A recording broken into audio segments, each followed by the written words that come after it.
Bonjour, bonjour, bonjour. C'est toujours comme ça la salutation et j'espère que vous allez très bien. J'espère que vous êtes heureux en dépit des difficultés que confronte le monde aujourd'hui par rapport à la situation sanitaire de ce monde.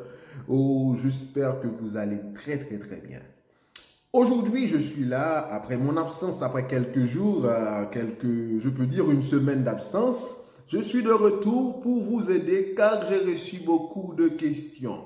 Nombreuses questions me sont posées pour savoir c'est quoi l'entretien pédagogique. Et là, je me suis dit, bon, ça c'est ma mission, je dois quand même faire face, je dois quand même faire surface pour venir vous apporter de l'aide.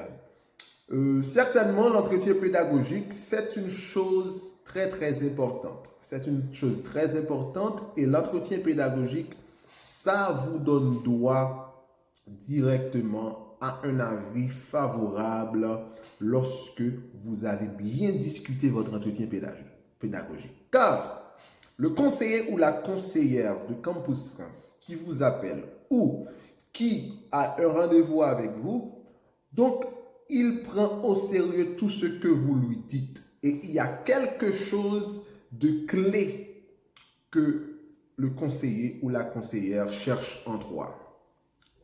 Il veut voir est-ce que vous connaissez là où vous mettez vos pieds. Ça, c'est important. Est-ce que vous comprenez pourquoi vous voulez venir étudier en France? Et c'est ça. Et est-ce que vous êtes vraiment équipé à venir étudier en France? C'est sur ces choses-là que vont sortir les questions pour savoir est-ce que réellement on va apporter une bonne nouvelle aux universités et aussi à l'ambassade. C'est très important. C'est très important. Il y a des questions que vous répondez. Donc, on va directement donner cette étoile à l'université dont vous avez choisi.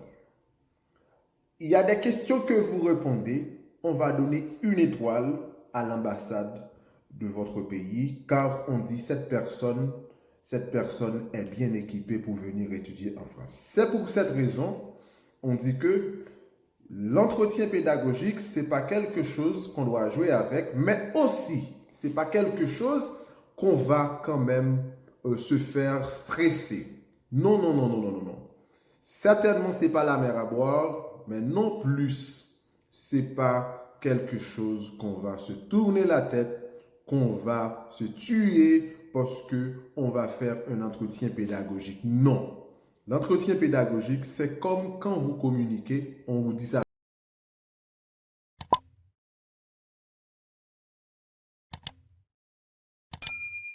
souvent à la maison. Quand vous êtes dans un cours, il faut se sentir comme si vous êtes à la maison, que vous communiquez avec votre mère, votre père, que vous êtes à la table en train de manger avec votre frère et ta soeur, tout ça. C'est ça. Te mettre vraiment dans le bain pour répondre ce que tu as à répondre. C'est très important. Maintenant, aujourd'hui, je vais vous parler de quelques questions qui sont très fréquentes et des questions qu'on va de toute façon vous poser lors de votre entretien pédagogique. Ça, c'est très important. Avant de commencer pour parler des questions, alors je dois vous dire, il y a 17 questions. Si vous préparez ces 17 questions-là, donc on ne va pas passer à côté de cette question. Donc, de toute façon, si ce n'est pas cette question-là, c'est l'autre. Si ce n'est pas l'autre, c'est quand même une question, soit qui a le même objectif. Alors, il faut que je lise cela pour vous. L'entretien pédagogique, c'est très important. On dit que arrivé à ce stade, c'est que vous avez tous les atouts nécessaires pour réussir votre entretien. Avec le conseiller de Campus France qui suit et cela mettra un avis sur votre projet d'études. Cet entretien est une étape décisive, comme je viens de dire. Donc, nous allons vous montrer, vous souligner 17 questions fréquentes posées lors de l'entretien Campus France. Et pour chaque question, nous allons vous poser une réponse. C'est très important. Donc, aujourd'hui, la première question qu'on pose toujours dans les entretiens, et non seulement un entretien pédagogique, mais dans tous les entretiens, la première question qu'on vous pose, c'est présentez-vous. Et il ne faut pas prendre trop de temps et il ne faut pas stresser. Si vous n'êtes pas en mesure de vous présenter, c'est que vous n'êtes pas qualifié. C'est qu'il y a un problème. Pourquoi vous ne pouvez pas vous présenter? Vous ne pouvez pas vous donner votre nom, votre parcours très simple. Présentez-vous, une question qui est posée dans presque tous les entretiens. Qui êtes-vous, monsieur? Dans tous les entretiens, avant que le recruteur ou, dans le sens de Campus France, le conseiller vous pose la question, monsieur, présentez-vous. Bonjour, je me présente, votre nom. Je me présente au nom de Roch Bernard. J'ai votre âge. Je suis... C'est là. C'est très simple. Et j'ai un travail, je fais un master 2, je fais un master 1 dans l'ingénierie et l'ingénierie. Je fais un master 1 dans l'infrastructure routière et je suis actuellement un employé de l'entreprise Donc, c'est simple. Donc, là, le recruteur ou le conseiller, il voit donc qu'il y a quelque chose en toi.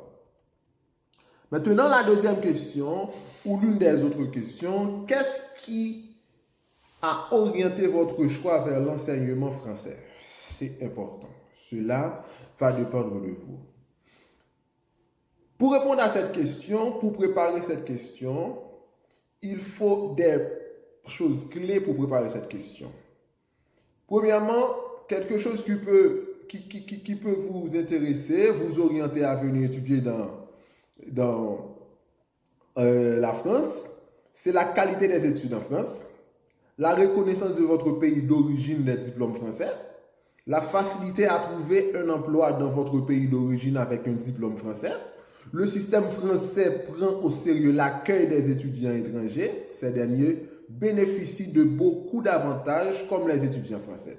L'immersion en entreprise facile que permet une formation en France par rapport à ce que vous avez dans votre pays. Ça, ce sont les questions, ça, ce sont les choses qui peuvent vous orienter vers la France. Ah oui, ce sont les vérités. Par exemple, j'ai opté pour la France car c'est un pays qui propose une formation de qualité. Une multitude d'avantages pour les étudiants étrangers qui est pareil aux étudiants français, mais aussi car une fois ma formation finie, je sais que mon pays d'origine, c'est un diplôme qui est reconnu par l'État et par les recruteurs. Donc là, la deuxième question, on voit que vous savez ce que vous allez faire, ce que vous voulez faire. Donc, vous expliquez très bien. Vous n'êtes pas obligé à répondre cette question à la même manière que moi. Non, vous n'êtes pas obligé à répondre cette question à la même manière que moi. Vous pouvez reformuler votre réponse car on n'est pas obligé. La troisième question qu'on peut vous poser, quelles sont vos motivations quant au choix de ces formations? Pour anticiper la réponse de cette question, il faut que vous mettiez sur papier ce qui est votre projet d'études et votre projet professionnel. D'abord, je dois vous dire c'est quoi un projet professionnel, car c'est quelque chose qui est déjà écrit, donc je lis pour vous.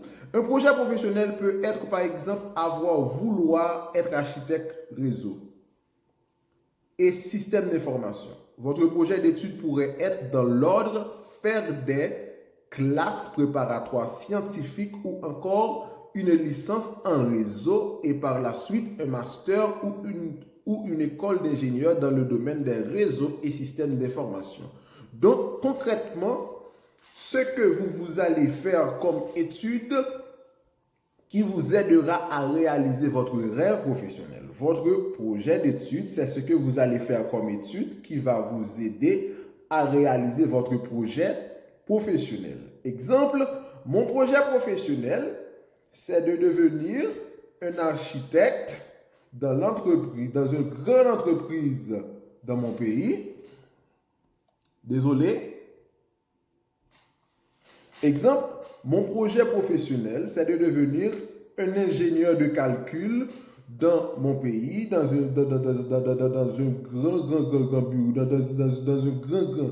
Mon projet professionnel, c'est de devenir un grand ingénieur calcul dans une entreprise ou dans une firme de construction. Maintenant, ça c'est mon projet professionnel. Mon projet d'étude, c'est d'étudier, c'est prendre un parcours qui va me permettre à réaliser ce projet professionnel. Exemple, ce qui m'a énormément, ça c'est la réponse, ce qui m'a énormément motivé pour le choix de ces formations, c'est que ça me permet de réaliser parfaitement ce que j'ai tracé comme projet professionnel. C'est le parfait projet d'études pour devenir chef projet marketing, chef projet marketing commercial, chef ingénieur information, etc.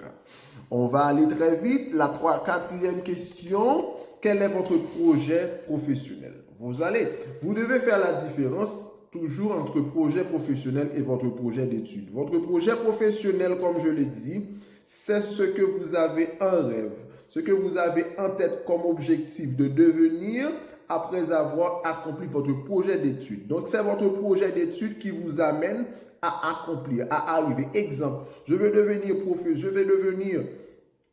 un professeur de mathématiques, appliquées. Donc, mon projet d'études, je cherche une formation qui va me permettre de devenir cela. Une formation qui donne des cours, des prérequis pour devenir ce que je veux devenir. C'est ça. Maintenant, la quatrième question qu'on peut vous poser, quel est votre projet professionnel? Donc, c'est ce que nous venons de dire. Et quand vous êtes amené à aborder ce sujet, il faut surtout 3 ingrédients que nous jugeons primordiaux. La première, c'est quoi? Motivation. Avoir de l'engouement pour ce que vous voulez faire.